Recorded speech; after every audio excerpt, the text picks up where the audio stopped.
faces of the storm 5 years later.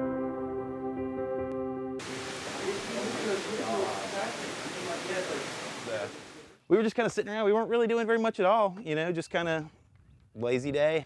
Next thing you know, one of the largest tornadoes in history is bearing down on us.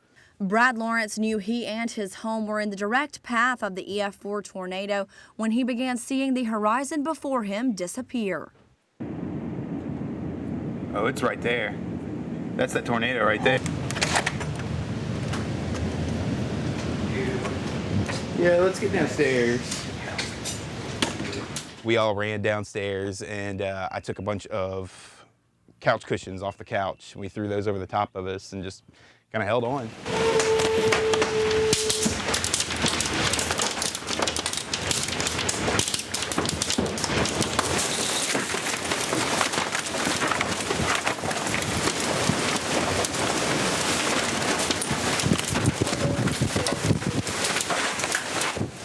Lawrence credits his ability to keep his cool during the storm to his history of having high-pressure jobs. That's one of the biggest comments on the videos online is, "You guys are so calm, you guys are so calm." And it's like, well, I mean, freaking out's not going to do anything for anybody. You know, if you freak out, then, you know, I've got a buddy here, you know, I've got to take care of him. Like, that was pretty much the only thing that I thought. I was like, I've got a friend here, another human life that needs to be taken care of. Lawrence and his friend were spared that day. It was only about maybe 20, 30 seconds. The roar was one of the scariest things. It sounded like a train coming directly at you.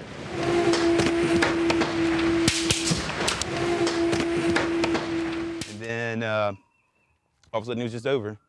You know, just this loud, deafening noise just stopped. As soon as he realized he was unharmed, Lawrence emerged from what was left of his home and immediately began helping those who were not as fortunate. I'm just hoping the neighbors are all right, man. I know they had all those kids over there. A little girl fell down some stairs while trying to get down some stairs here, and some things like that, and kind of helps, you know, calm down some kids and take care of some things. But yeah, those were my immediate thoughts, was make sure nobody's coming to check on me because I'm fine. You know, they need to stay where they are, and then check on my neighbors and make sure they were okay. Hey, are y'all okay? Hey, how's this check my baby? Thank you so much. He's not bleeding or anything. He seems all right. It wasn't until Lawrence ventured out of his neighborhood and into the heart of the devastation that he realized Tuscaloosa would never be the same.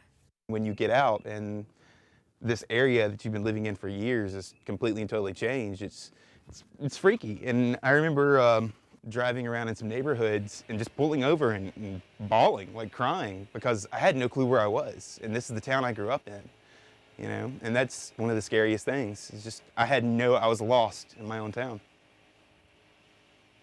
Although nothing can bring back the lives lost that day, over the last 5 years, every groundbreaking, every reopening, and every new business announcement has brought back a piece of joy to Lawrence and so many others who call Tuscaloosa home. To see the town come back and prosper from such a horrible event is really, really interesting. You know, it's neat to see it rebuild itself bigger and better.